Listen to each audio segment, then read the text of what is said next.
Welcome to The Actor's Choice, where the actors and actresses have a chance to talk about themselves and their careers. Join us now for the next hour as we explore the marvelous industry of acting by actors and actresses from today's exciting show business world.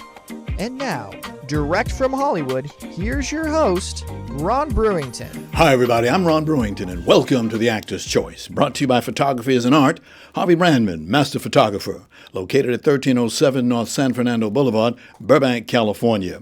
And attorney Ron Irwin's new book, Haiku, Style, Passion, Heart.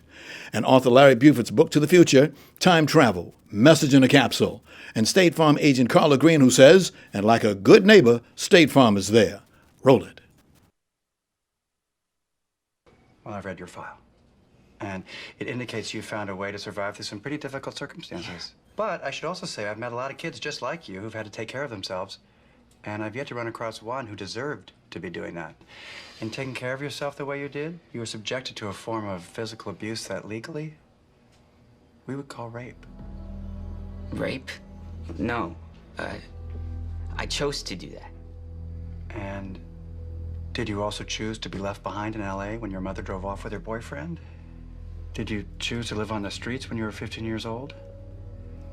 And if you didn't choose those things, would you describe taking care of yourself under those conditions as something you deserved? And how much better would you say things are going with Rusty? Oh, very. Anything I should know? Oh, I see. Are you asking me to set aside privilege as the officer in charge of the boy's security or as his legal guardian? As the officer in charge. Oh, well, that's fairly easy. Just put your case for breaking my confidentiality agreement with Rusty before a judge, and as soon as he gives me the okay, I'll tell you anything you want. Dr. Joe, I was... Ladies and gentlemen, my guest today is a veteran actor. He hails from California. He's worked on the stage, on TV, and on film. He enjoyed a 5-season run as savvy police psychologist Dr. Joe on TNT's Major Crimes. And he also had a 10-year stint as cheerful police administrative judge John Irvin on the Emmy Award-winning hit show NYPD Blue. Ladies and gentlemen, please welcome veteran actor Bill Brochtrup. Hey. Bill, thank you so much. Thank you so much for being here. And I want to tell our audiences that we had a little problem. We had 2 other guys who were scheduled, and they couldn't make it. Something came up. And our publicist, Lucy Pollock, she ran, and did what she had to do. And she produced this handsome young man today. And we're very, very thankful for that. Thank you. So I hear you're from California. Yeah, I was born here in Inglewood. Inglewood? Yeah, I was. Oh, yeah. Okay, good school. Yeah. I live in Ladera Heights, which is right across the street from Inglewood. Oh, yeah, so I go over there yeah. all the time and buy some food and then have a good time. And my grandparents lived there. Is that right? Yeah, yeah. We might be neighbors. You never know. How you liking these hurricanes? I mean, these earthquakes, hurricanes. Do you know, I feel like we're kind of used to it. I don't get that shocked by it. I feel kind of bad that I'm not terrified of them, but, you just sort of deal. They happen, they end, and you go, okay. I mean, I know we're all waiting for the big, horrible one. The big one. We won't be laughing then, but I don't know. We could be in New Orleans right now or something, where they're having real problems. So That's true. Bill, as I read your bio, very impressive, sir. Very impressive. You have a wide variety of roles. Tell us what made you want to become an actor. Oh, wow. I'm one of those kids who did it since high school and junior high. I was doing plays, in the drama club, that kind of kid. But you know what it is that I loved about it always? Was the camaraderie. That's what kind of made me, I love doing plays because everybody comes together. And at 8 o'clock, that curtain goes up, and we all are working towards one goal. And that creates sort of a quick family, you know what I mean? When everybody is working, like in an earthquake or some kind of dister, everyone befriends each other because we're all fighting for the same goal, working on the same cause. Earthquake, save ourselves. But in the play, when the curtain goes up at 8 o'clock, it's got to happen, and we all work towards that together, and that builds an instant camaraderie, an instant family, and I always enjoyed that. Break a leg. And I call it, I forgot a shorthand, I call it pub life. It was like I wanted to kind of hang out with like the cool, fun, interesting people. And even now after the show, you get to hang out with the other actors and the writers and interesting, artistic, eccentric, fantastic people, and you got to have a drink with them afterwards, and that's always been appealing to me. Yeah, I can see it does it. So, and reading your book, yeah, I can see it's not a like that you have for this business; it's a love that you have for this business. Definitely. Your first IMDb role was in 1984, a movie called Hot Pursuit. Tell us about that, please. I was in Seattle. We were living in Seattle then, and they were filming a series up there called Hot Pursuit. It was about some people on the run. It was about like a man and a wife, like The Fugitive. They're on the run from the law or something. And I played the boyfriend of the girl on the show, and I was so stupid. I had no idea what I was doing. I remember that audition for that thing was my first audition for a television thing. I had to move a chair and I knocked it over in the audition, and it made a mess of the whole place. And I think they probably thought I was just sort of a charming buffoon or something. So got the part. And got to what part anyway? And I remember my very first day we were filming out in the woods, and it was like we're off in these woods up in Seattle, and I had no idea who all the people were, the camera people, the sound people. There was television is a huge crew. I didn't know who any of these people were, and nobody kind of explains it to you. They just say, "Here's your trailer," and they put you in something. And I thought, where's like the kind of concierge who explains who everyone is and introduces you? There's no such person. There's no such person. I always thought there should be, because I was that first day I just thought, I have no idea. I didn't know what a mark, hit your mark. I didn't know what that meant. It was a trial by fire. It always is for people, I'm sure. But now that you've been in the business all these years, what's your favorite place on the set? Oh gosh, One of my favorite questions. That's a funny thing. Do you know what I always like the camera rehearsal, where you're working with the camera and learning how to kind of see it at the corner of your eye, the peripheral vision, to sort of know where they're going to be and how you can kind of turn to help make the thing better. I've always found that really fun, to work with the camera guys to make the shot interesting. Gotcha. I like that. I like the place where they have the food at. Yes, exactly. I should have said that. That's the right answer. That's the correct answer. Free food, hello. Oh, yes. Oh, my gosh. A lot of it. Where'd you get your education and training at?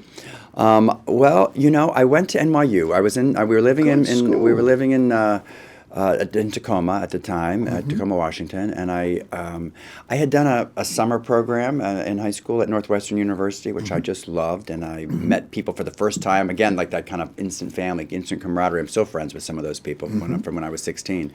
Like a summer theater camp, basically. Yes. And but then I went to NYU. I have to say, it sounds bad maybe, but I didn't love it. It was a very competitive program, very... in New York. In New York. That was in the 80s. New York in the 80s. It was not the New York that people know now. It was a grim kind of time. Sometimes I think, Jesus, I was like walking around at that time, walking through Washington Square Park or something was a little bit taking your life in your hands at that time. Union Square, where our classes were near, was a really nasty, drug den at the time. Yeah. It's not like it is now. Now there's farmers markets and it's all sweet and cute. But New York, it was hard. NYU. A lot of people I know, and I'm envious of, because they wax nostalgic about their college days as the best time of their life, and I didn't feel that way. It was tough. It was tough. But you made it. I did. Got a piece of paper. I did. Well, no, because I left. I left partway through. I see. I went back to Seattle, and that's like when I started working and everything. And I could talk a little bit about some of the issues that were there. But you know what? It wasn't just. Yes. But it wasn't. I can't. It was me. It was me as like kind of a young, naive West Coast guy going to New York, trying to sort of struggle through that. It was just me and the time. I went back to Seattle, and I was much happier there. I got my union cards there. I started doing plays there. I started doing, as I said, television there, and then I moved down here. So I feel my real training came here in Los Angeles when I started working with Milton Katselas, who was a brilliant acting teacher. Who that's where I really learned what I was. If I know anything, that's where I learned it from. Was at Milton's, and I was there for most of my 20s. Got you. Studying acting. What is the style that you like the best? Acting style. There's 8 of them. Which is your favorite? There's 8 of them. Are there? I don't know. What I liked about Milton's style was it was very practical. It was not too heady, not too intellectual, not too woo-wooey. It was very practical. Milton used to say, the butcher has to understand what's happening in a scene. What he meant was like, we're not acting for intellectual professors and elites. We're acting for people who need to be able to watch a scene and go, oh, I know what that reminds me of my Aunt Louise. I know what that's like. My mother went through a situation like that, or you know what I mean? That reminds me of my kids, or whatever. The people need to relate to it. And so Milton was very practical about things. And he also spent a lot of time not just dealing with acting, per se, and scene study and those kind of things, but with your attitude. And he said, more careers are hurt by people with bad attitudes, right. and there are people who are marginally talented, right, who've had great careers because they're fun to be around, they're great to work with, and everybody wants to work with them, and they have them back again and again, even though their talent may not be huge. So he was a big proponent of attitude, and I am too. I've always been told your attitude will determine your altitude. Well, I agree. We talked a little bit before this started, and I agree with you about that. Yes, it does. And Milton was a big proponent of that, and I have seen it over and over again in this business. Wow. 1995, you started a 10-year run with a role that put you on the map as John Irvin in the TV series NYPD Blue. What was that like? Very heady. It was a very. I felt a little. When I think about it now, I feel a little drunk. A little like I've had champagne. It was a magic time. I came on to do. NYPD Blue was a huge show. It had controversial and in New York. It was shot in L.A. Really? And so they did a lot of shots, the New York shots, and then brought you back. And then they brought back. Gotcha. But I came on to do just 2 episodes as a guest star, and then they had me stay, and I stayed for 10 years. So. But those beginning episodes I remember, extremely fondly. And the producer was Stephen Bochco, who's a great television producer. He passed away just this last year. Yes, he did. And David Milch, who is a real genius writer. And they just kept writing things for me, and I was a little bit like, I couldn't think why, but they just kept doing it. And I felt very lucky. It was like I felt like I won the lottery. They would say to me, oh, we have another thing for you to do next week. Oh, no, that's the week after. Next week you're going to do this. And they just kept adding more and more weeks, and then I just ended up staying, and I felt 156 episodes. Yeah, that's how long I stayed. So that's just, very good luck, and I felt very lucky to be a part of that. Okay, let's run a little bit of NYPD Blue. Wow, New York. Yeah. They called the city so nice they named it twice. The city so pretty, they call it New York City. Yeah, I missed that time. I feel very honored to have represented the NYPD. Yes. I was born and raised in New York City, uptown Harlem. It was the best time on TV that I remember. Like I said, 156 episodes. You got another show that's working right now, Blue Bloods. No, I'm not doing. They're doing that. I'm not doing it. But yeah. Because you're getting ready to do something different. What did you just do? Well, we just shot a pilot for a reboot of NYPD Blue for ABC, and so we're kind of waiting to hear what happened. But we went back and shot it in New York. They brought back a couple of us old timers and then some new people, and it was amazing to be back in there. They recreated the squad room. So to get to play this part, because we finished in 2005, and so now to come back and get to play the part again in a little reprise was I feel very lucky. Wow. So we'll see what happens with it. Got you. 2002, they did a short TV documentary called Inside NYPD Blue, A Decade on the Job. You were part of that. Yeah, the show really was like kind of a cultural touchstone, I mean, at the time it was considered, one of the best shows on. And I'm really gratified that it still holds up. People write to me. I don't really watch it, but people have write to me and say that, because it's on, people can find and they have the DVDs and things. And I'm really proud that it holds up because we put a lot of heart into it. Yes. And I'm just very proud of it. I always will be. And it shows the heart you put into it. Definitely. Thank you. Definitely. Thank you. 2005, the show came to an end, but you became a part of NYPD Blue, a final tribute, a TV movie documentary. Yeah, we were very lucky to kind of capture the imagination of a lot of viewers, and that kind of success is lightning in a bottle, you know, so you don't know if you'll ever get it again. Wow. And it was exciting to, you know, to be a part of that. Wow. You've had, as I looked through your IMDb, you had about 50 roles. Let's see, 23 TV series, 13 film, 3 short film, and about 6 TV movies. You like them TV shows? That doesn't sound so bad when you say it like that. I often feel like I'm unemployed, but that sounds pretty good. Yeah, but you worked a lot. What's the secret of having continuous work? If it's not radio, television, or film, you're on the stage. Yeah, I've always come back to the stage Gotcha. because that's very important to me. I don't know what the secret of constantly working is. I have tried to do a good job every time I'm up to bat. You know, I think that's the thing. You don't in acting, you don't know how many chances you'll get.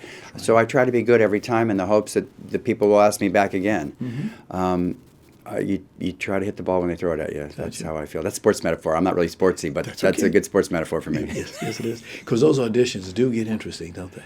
Well, it's tough, and you never know. And I now, having worked on the other side, and at the theater company I work with, I'm in on the audition, so I'm watching the auditioners, right. And I know how it is so often, not even so often, always. It's not really about the actor. It's about the story that the director and the writer are trying to tell, mm-hmm. and whether or not that person fits into that story. There are many talented people who don't fit into the particular story that they're telling, and they don't get the job. And it's terrible. They go home, and actors go home and feel like, oh God, I'm a big loser. I'm an untalented, loser. And it's not true. No. It's not true. However, when you're the actor, it's very hard to remember that. I have to kind of remember that all the time for myself. Like, it's not me. It doesn't mean you're terrible. You didn't get the job. Doesn't mean you're terrible. Mm. We beat ourselves up a lot in this business. Yes, you do. Yes, you do. But we love actors. As you say, it's a camaraderie of a bunch of people that get together. They love to act, to get it on that stage, to be or not to be, to do what they do. Do you know what's funny? I have friends, who I know way back from the beginning when I first started or whatever, from acting class mm-hmm. and stuff. I won't see them for many years sometimes at a stretch. But when you do, there's an instant camaraderie, because I know if you're still in this business and I'm still in this business, we've been through the same things. We've been through the same ups and downs. So there's an instant kind of camaraderie that you don't even have to say all the trials and tribulations, because I know we've been through them and you've been through them. And that brings an instant kind of understanding. Right. That is, I find very gratifying. Right. It's part of a community. Right. It really makes you part of a community. You got a union, you got get-togethers, you got all kind of things that help you guys out. You see people at auditions. I mean, at this point, the auditions I go mm-hmm. to, I often see the same people I've seen, for 20 years. Right. And it's like, oh, hey, and if you don't pick me, this guy's awesome, and that guy's really good too, and that guy's done some terrific work. So y'all are going to be happy with whoever you pick. Right. So you can't feel competitive and nasty in that way. Well, you can, but I often do, but it's best not to. It's best not to. 1996, you did a movie called Public Morals. Oh, that was a TV series. That was a TV series I did with another Stephen Bochco show. Yeah, yes. That was another. That was a failed show. Wow. We often have high hopes in this thing. That we made 13 episodes of that show. They aired 1 on CBS. 1. It was so bad they pulled it after 1. Did they pay you for the other episodes? Oh, we made the rest. What's really odd is we had to finish. The order was for 13. Mm-hmm. We'd only finished, I think, 10 by the time they canceled the series. We had to make 3 more, even though we knew they were never going to be shown anywhere. That's a strange experience. It is. Knowing, you think, gosh, how hard should we try since these will never be seen? On the other hand, you don't ever not try. Right. You got to do your best even so. Mm-hmm. But that's a strange experience, yes. Shooting things once the show's been canceled. Wow, you guys are professionals. That's what it's all about. You got to do it. Got to do it. Yeah, it's odd. 1997, Total Security. It was another show for Stephen Bochco. That also was a kind of a failed series. We shot 13 of those. They aired 6. But I had a great time. It was Jim Belushi and James Remar. It was a really interesting show that, sometimes shows, it was really finding its legs. It really was coming together. But often in television, if it doesn't hit right out of the box, it's too late. Gotcha. If the tone and everything is not set right at the beginning, there's not time. They don't give you time sometimes to find it, because by the time we were on episode 6 or something, it really was gelling into something that could have been fantastic, but it was too late by then. Gotcha. Another show you did from 2013 to 2017, 4 years, 13 episodes, Major Crimes. Oh, Major Crimes. Now, that's a clip you showed before. I love Major Crimes. That was the sequel to The Closer with Mary McDonnell, who was a brilliant actor. I had a part that I just loved. I played a police psychologist, Dr. Joe, who was smart and funny and really strategic-minded, and I love that show. I think it was canceled too soon. We did 5 seasons of that show, and I think that they could have gone more. It was just a great bunch of people, beautiful writing, and written by James Duff, a friend of mine who's a brilliant producer and a brilliant writer, and I love that part. You got an award when you did that show, didn't you? I did win something from the. Look at that picture right there. Look at that young man up there. Yeah, right. They. I was very gratified because I played a psychologist, and I was given an award by the an Association of Psychologists for best portrayal of psychology on television, and I thought that was really sweet because it showed that we were making it real. Yes. It showed how it was. We did a lot of scenes where I was doing therapy with this teenager on the show, and I think what they liked was that therapy doesn't solve answers, doesn't give you answers like this. It's a process, and I think that they appreciated how we showed the truth of that. It was very realistic, and I feel gratified by that. Bill, you got a great attitude. As I looked through your resume, several actions caught my eye. Okay. Oh, I'm scared. Okay. What are they? One of them was that you did a bunch of walks for AIDS across the country. Yeah, I'm very lucky to have hosted a number of AIDS walks across the country, and Atlanta, Milwaukee, Los Angeles, San Francisco, all over the place. Great fun, and if you can call it that, for a cause that's very important. Yes, definitely. Another item that caught my eye was spent, and I'll read this, spent numerous, I underline numerous, holidays abroad with the USO and the Armed Forces Entertainment, visiting U.S. troops in the Persian Gulf, Atlantic, Mediterranean, Germany, Japan, Bosnia, Kosovo. Yeah, I can say without hesitation, the best thing to come out of NYPD Blue was the opportunity to go and visit our troops. That's something that I would never have thought of. I grew up in Tacoma, Washington. I told you, and there's a army base, a big army base, Fort Lewis, a big Air Force base, McChord. So I grew up around, and all those kids went to my high school, and I was not like a big military person. I was kind of like a, hippie, and, I was not into it. And so when these opportunities came up, because of the popularity of NYPD Blue among police and armed service people, to go abroad and meet people, and we would sort of, sign pictures, shake hands, tour people's different workstations and things. With the opportunity to meet, I met generals, I met, 18-year-olds just enlisted, and everybody in between. My mind was completely changed about the military and the way things work, because I said I had some prejudice against it, honestly. Gotcha. Been watching too many movies. Yeah, the little peacenik I was, and I the commitment, the patriotism, the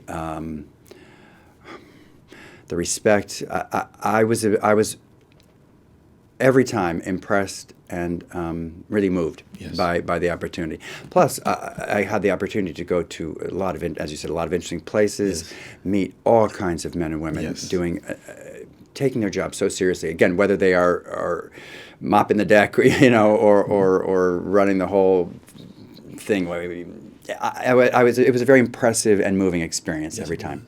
The reason I say that was because my last duty station while I was in the Navy before I retired was at the Long Beach Naval Station. And I was the public affairs officer. And once a month, I'd have to go out to the Bob Hope USO Club in Hollywood.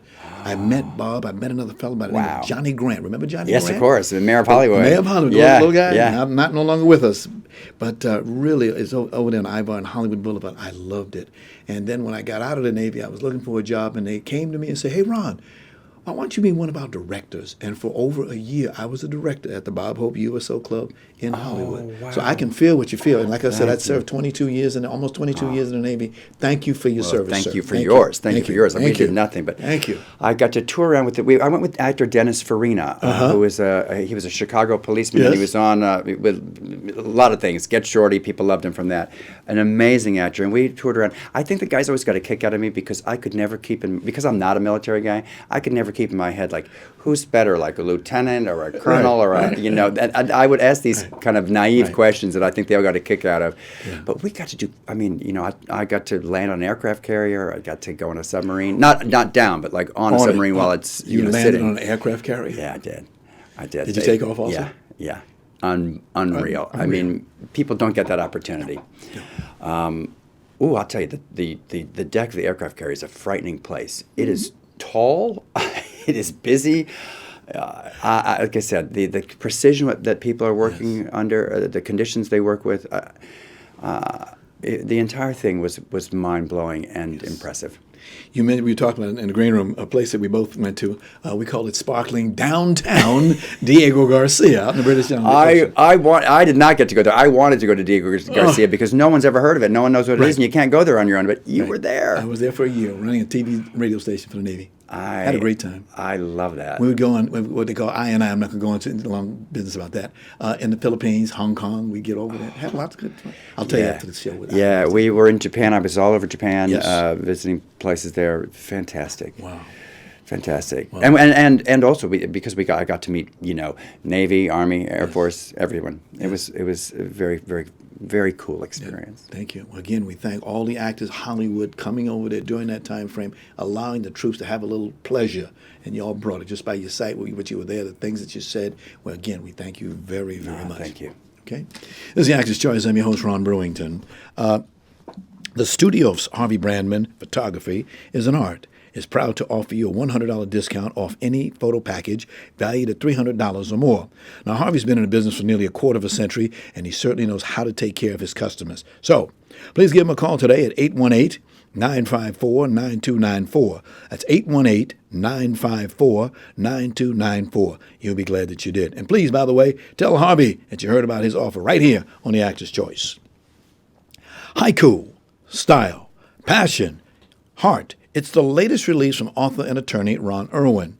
Now, the book was inspired by the author's first exposure to haiku well over a half-century ago. This experience produced within him a deep passion to experience Asia, which he later did as a U.S. Marine. The book is available in paperback at Lulu.com. Now, Irwin says he'll give 20% of net book sales split evenly between the veterans of foreign wars and Vietnam veterans of America.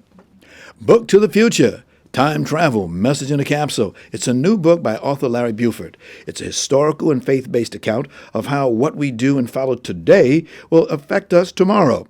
The author also calls it an adventure for those who want to travel back through time. The book is now available in paperback for only $17.95 from Amazon. So please, get your copy today. And now, a word from State Farm agent Carla Green.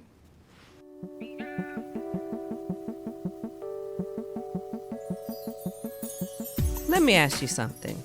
What do you see when you look at your home and your car? Do you see a bundle? A combo deal? That's how other insurance companies see them. But a State Farm agent sees so much more. Because the State Farm agent sees your home and your car as more than just four walls and four wheels. They see the things you've worked really hard for. So why not give them the protection they deserve? Let me help you with that. Give me a call. State Farm agent Carla Green, 213-239-9675.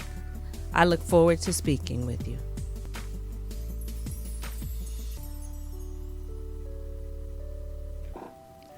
Thanks, Carl. And like a good neighbor, State Farm is there. For more information, call 213-239-9675. That's 213-239-9675. Ladies and gentlemen, it's just to let you know there's still time to be a winner at our Summer at the Movies with the Actor's Choice Contest. Now, the contest closes this coming Wednesday, July 17th at midnight. Now, to win, just go to our website located at www.theactorschoicela.org for contest information. That's www.theactorschoicela.org. We will announce our winners right here on the show and on our website and other platforms next Monday, July 22nd. Okay? Best wishes to all. Backed by popular demand, the Los Angeles Women's Theater Festival proudly presents Legends, Movement, and Memories. The event will take place on Saturday, July 20th at 8 p.m. at the Greenway Court Theater, 544 North Fairfax Avenue in Los Angeles. Now, Marla Gibbs of the Jeffersons and 227 will co-host the event with Florence LaRue of the Fifth Dimension. Performers also include Frida Payne, Julie Kim, and others. For more information, please call 818-760-0408. That's 818 760-0408.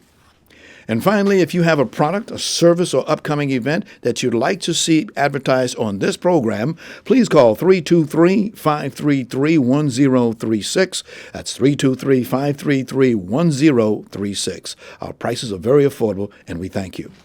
This is The Actor's Choice. I'm your host, Ron Brewington. Myself. I'm sorry for your loss. How does he do that? My sincere condolences. What we need to do now, Dexter, is make some very important decisions about how your wife Rita will be remembered. Okay. We like to start with the obituary. It's a good way to let people know about services and where to send remembrances. But most importantly, it's a chance to express your feelings about Rita in your own words. Gay signals have nothing to do with straight signals. He's right. Like here. Here's I want to sleep with you. 1, 2, 3. That's it. 3 seconds or more, it's on. Yeah, you're right. That didn't help me at all. All right, well, I can't tell you this. Gay or straight, you're not going to get anywhere by being inactive. She clearly likes you. Maybe she just wants you to be a man and do something. They could be Models? lawyers or doctors or models, probably models. We want to be show dogs. Right? Close your legs. It sounds sweetheart. bad when you say it like that, Close your but legs. it's... What?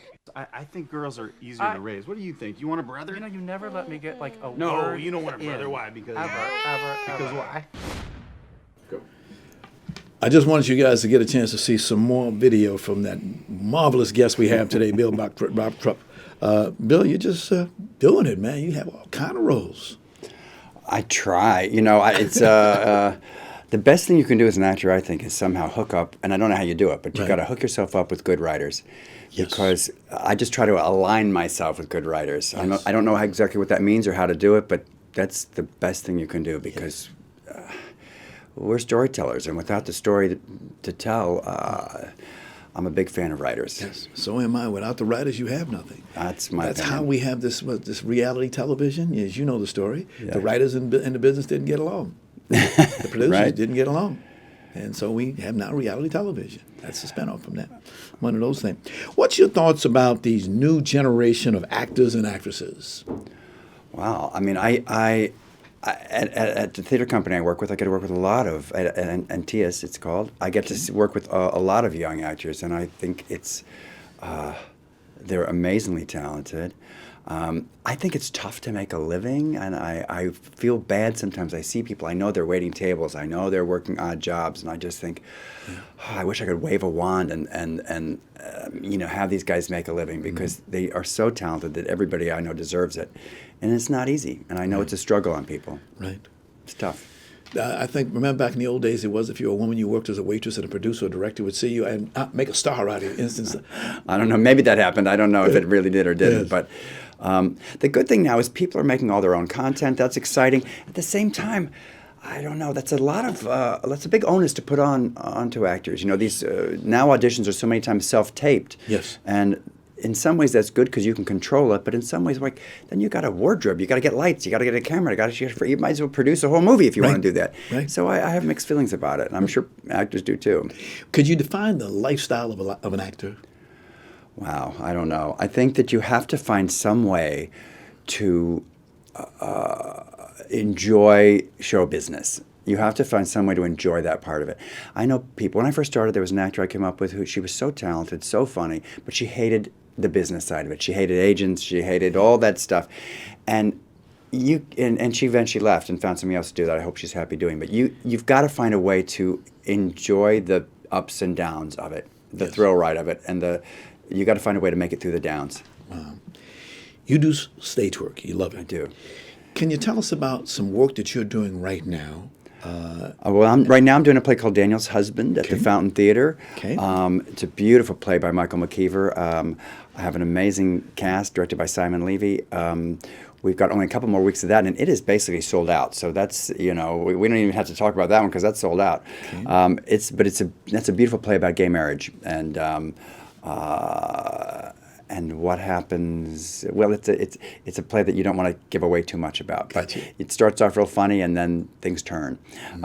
So that's the play that I'm doing, that I'm acting in, and that's at the Fountain Theater. Gotcha. And then I'm the co-artistic director of the Antaeus Theater Company in Glendale, and we have just opened a new production of Bertolt Brecht's The Caucasian Chalk Circle, directed by Stephanie Schroyer. Okay. Give us a synopsis of that play, please. It's a beautiful classic play. It's a play within a play where a bunch of farmers put on a show to try and illustrate a point about the elitism and about the 1%, I suppose. Yes. And it's the story of a kitchen maid who finds a baby after a revolution and raises that baby, and the story of the judge, kind of a nutty judge who then decides her fate. Interesting. Yeah, it's an amazing play with the original music, a large ensemble cast of 16 people who create everything from a river to a bridge to a whole revolution on stage. Okay. It's a beautiful, beautiful play. We got some pictures of some of the cast members. Can you let's see, run let's that, see. Tony? There we Oh go. yes, yeah, that's them. That's them, looking good. Yeah, it's a fabulous play. It's set in the Republic of Georgia, Okay. the former Soviet Union, and it's an old Chinese legend written by a German, translated by a British guy, and set in the Republic of Georgia. So Gotcha. Here's it's a another picture. very international cast. Yes. Oh yeah, I love it. I love it. I'm very proud of these guys. Okay. So, as the artistic director, I look at it as my job to kind of curate the season and of all the plays that we do there, Yes. and kind of make sure that we get the right director hooked up with the right project, with the right designers and the right cast, Okay. and then let those guys fly. Let 'em And these fly. guys have, yeah. Okay. Now, you said Brecht. Who is Brecht?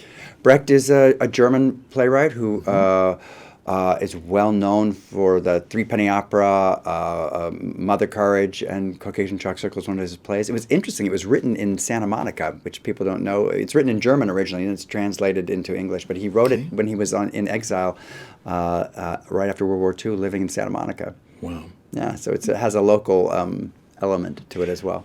I noted that he has a term called epic theater. What does that mean? Oh wow! You want me to sound like a drama professor? His idea was that people as opposed to kind of naturalistic a theater where we're just trying to look as real and make you believe that we are really in my living room or in our kitchen or something, he wanted people to feel like you're in a theater watching a play and thinking about what's happening. So he had things that he would do to kind of break the fourth wall, to whether it's songs or he didn't want you to just believe you're in a natural place. He was trying to blow the roof off. Wow. The things that he's done now are actually used in many other. They've become much more normalized now, so they're not so surprising to us in that way. But his idea was to kind of make you look at theater in a different way and make you think, not just feel, but think. Okay. Can you show us a picture of your where the play is going to be held at? Oh, Yeah, we got to pick that. Oh, that's our theater, yeah, in Glendale. Thank This you. is Thank the you. Kiki and David Gindler Performing Yes. Arts Center, Yes. where Antaeus is housed. We are on Broadway and Brand, just around the corner from the Americana. Okay. We built a new theater. We went, wow, it's tough raising money and building a new theater. We did Yes. a capital campaign. We raised a good deal of money. We gutted a building and built, we have an 80-seat theater. We have a 40-seat black box theater. We have a library. We have classes. It's a full performing arts center, and I'm really proud of it. It's beautiful, new, and Still smell there's the paint. parking around, but there's actually parking. There are nice bathrooms, all the things you actually want in a theater that you oftentimes don't find. So if people have not been out there, Glendale is an awesome city that's been very supportive of us being there. Yes. We're in a new arts and entertainment district in the downtown part of Glendale, and so you have a lovely experience. There's restaurants, there's bars, and then there's the our center. Wow. And so Antaeus, come see us. Come That's see how we us. say it, yeah. Come see us at Yeah. Antaeus. What's your feelings about theater attendance here in Southern California? Oh, it's tough. I mean, I've been a big supporter of Los Angeles theater for a long time. I mean, I was doing a play in Los Angeles, at a small theater when I was found for NYPD Blue. That's Yes. how they found me originally. I was doing a play, and they were like, "Oh, what about that guy?" So I've been a big proponent of LA theater and the quality of LA theater for a long time. Many people are, oh, New York is where it's happening. New York's awesome, but there's great theater here.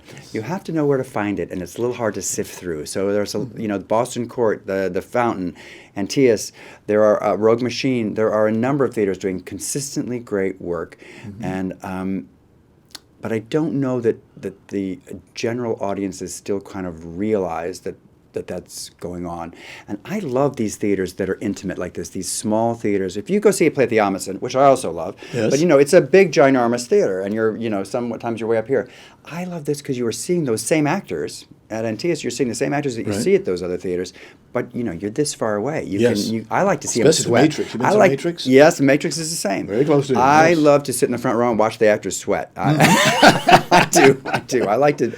And once you get into that, then seeing it from way over here is a little less interesting to me. But that's me. I like to be close up. Yes. Because we get, even though this is not a theater town in that respect, we get a lot of theater. Remember when Hamilton came here? Yes, of course I saw it. And it was fantastic. Yes. A little expensive.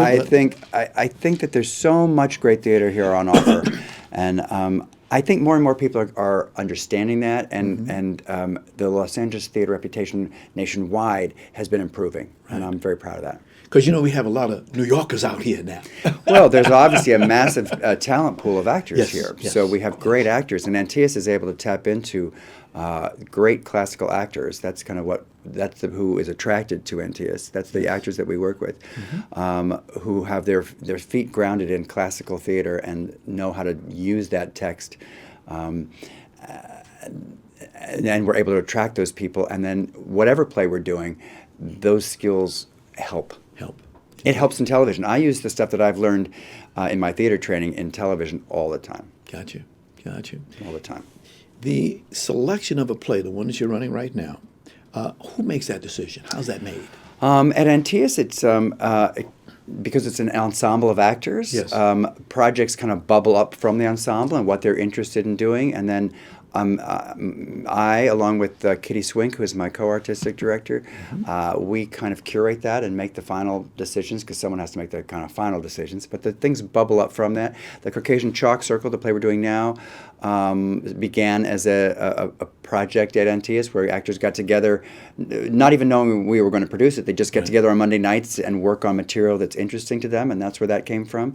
The plays in our next season, we are doing 2 new plays that came up from our Playwrights Lab. We have a Playwrights Lab where every Tuesday night playwrights get together with actors from the company, and the writers bring in pages and the actors read them and work on them. So 2 plays that have come up out of that. One is Stephanie Allison Walker's The Abuelas, a play about Argentina and it was so-called Dirty War, the military dictatorship that went on there. And a play called 8 Nights by Jennifer Maisel, which is a beautiful story of a German Jewish refugee and her family and 8 decades in a New York apartment. And as she, as her descendants and ghosts from her past all come together. Those plays both came up out of our Playwrights Lab. And then we're going to be doing Measure for Measure, Shakespeare's Measure for Measure, which came up out of our ensemble, trying to find a Shakespeare play that was particularly spoke to our times right now, that particularly had something interesting to say. And then we're doing Soroyan's The Time of Your Life, which is a play that came out of a reading series that our members initiate. So that's how they come up, and then I kind of sift through them and curate what makes an interesting, well-rounded season for our subscribers and our donors. Okay. Our audiences. The big plays on the East Coast, they come this way on tours. What's the system? How's that system work where you can get them? Well, at Antaeus, we don't do those kind of plays. We do classic plays and then new plays. But at a place like the Fountain, Daniel's Husband, the play I'm doing at the Fountain, that was off Broadway last year, and the producer of that play was in touch with the producers of our production, and trying to get the rights is not always easy, but our producers fought for them to get those rights to do the play out here after New York, and so that's how that happened. Wow. When I do narration from time to time, I'm called upon to do that. Thank the Lord for giving me a little voice there. And I really enjoy watching the actors sit there with the paper in their hand, reading it, going back through the line, the director, the writers there. Yeah. As I always say, when the writer, you hand the baby to the actors. Yeah, it's very exciting. And at NTS now to have 2 new plays. We're just now in the process of casting the Abuelas and 8 Nights, the 2 new plays. And we have the writers in the room. Usually at NTS, we're doing Shakespeare and Chekhov and Brochtrup. We have dead writers. So to have live writers in the room is very exciting because we get to hear their work being said while they're sitting right there. It's been a real treat. I mean, I'll be going to a casting session later this afternoon, and it's a joy to have the writer in the room. That's unusual for us, but we like it. Now, how about future schedule for you guys? Is that all of the stuff? That'll be our next season. Okay. That's our next season. That'll be the 2019-2020 season. Okay. And then Kitty and I are already now in the planning for the next one because you've got to plan so far in advance when you're doing this. So we're already starting to think like, okay, what about 2021? That's how far in advance we have to go. Gosh. Do you do any directing yourself? I haven't. I would like to in some ways. In some ways, I feel like at NTS we're surrounded by wonderful directors that I like to use. In a funny way, I feel that this artistic directorship job that I'm doing is sort of is directing in a way because whereas the director is trying to make every scene in the play great and perfect and whatever they want it to be, my job is to try to take every play in our season and make those all great. So it's just a little micro thing. Okay. We got a few more minutes. I just want to ask you a couple more questions. Sure. You talk about the fact that your theater company, the Antilles Theater Company, has all these plays. How about, do you have a school that young actors could come to and learn something? Yeah, we have an academy. One of the most important things about Antilles is was founded on the idea that people should always be learning and educating ourselves. So the actors in the company are constantly studying and learning and then passing on that information to the next generation of actors. So we have classes in Shakespeare, in voice, in movement, in all of the great writers, Noel Coward and new works as well. So we are constantly trying to bring in the kind of young actors who are eager to be surrounded by that kind of a community to us. Because it is very competitive. Well, Los Angeles can be a very alienating city. You know what I mean? It's spread out. You don't know people. And a lot of young actors move here hoping to get into film and television. And they may be auditioning or not. It's not easy. And after a while, it can be dispiriting. And a number of them then have come to NTS where there is a community of people doing the kind of work that probably they wanted to do when they started off. The actors get interested in Shakespeare and Chekhov and the great works. That's what kind of motivated them in the first place. And at NTS, they come together and do that work while pursuing their work in film and television. Wow. I like both. I mean, I've been very lucky to have great experiences on television, film, and the stage. And that's kind of what I wanted to do when I started and have been lucky enough to be able to do. And I know a lot of other actors feel the same way. Gotcha. I get a little bit mad sometimes at those who come here with illusions of grandeur to Hollywood and they don't want to do stage. They don't want to do it. I was judgmental about actors who didn't want to do the stage, but when I was doing NYPD Blue, I worked with Rick Schroeder, who's a wonderful actor. He came up, he was on The Champ when he was a kid. And he is a wonderful actor, but never done stage. And he came to see me in a play and said, "So let me understand." He said, "You do the same thing every night?" And I said, "Yeah." And twice on Sunday. Yeah, right. And he said, "Why would you want to do that?" He just didn't understand it. It just wasn't part of his DNA, and he came up to a different route. And he's a wonderful actor, so I can't make a judgment about that. But for me, I love both. I love both. Again, final information on the Caucasian Chalk. Can you tell us a little bit about it? How kids can get tickets and locations? Yeah, Caucasian Chalk Circle runs until I got to look at the paper here. Cheating. It runs till the end of August. It runs to the end of August, and you can go to antaeus.org, antaeus.org, and get tickets there. I would encourage people to come out and see all the shows at Antaeus. They're always different. They're always unique, and they're always exciting theater. Got you. A final question, sir. How do you want to be remembered? Oh my gosh, what a question. When I started out, I wanted to be I wanted to be thought of by my peers as one of those actors that they would say, "Oh yeah, that guy, he's always good. Oh yeah, he's always good." That's what I wanted my peers to say about me. Well, I'm glad that you're here today. Special thanks to publicist Lucy Pollock. Yes, we love Lucy. Oh, we had a little problem. She solved the problem, and she brought a good, nice talent in here today. My pleasure. May I have your right hand, please? Yes, sir. Here's my silver dollar. I give people a silver dollar for good luck. Hold on to that, Bill, for good luck. And God bless you, and thank you for coming here today. Thank you. Thank you. My pleasure. Special thanks to our sponsors, Harvey Brandman Photography is an Art, Ron Irwin's Haiku, Style, Passion, Heart, Larry Buford's Book to the Future, Time Travel, Message in a Capsule, and State Farm agent Carla Green. Special thanks to our very special guest today, veteran actor Bill Brochtrup. Please come back again, Bill. Please. Oh, my pleasure. And bring that wonderful attitude and style with you. Please, please. And of course, special thanks to our ever-growing audience. Be well, and we'll see you again next time.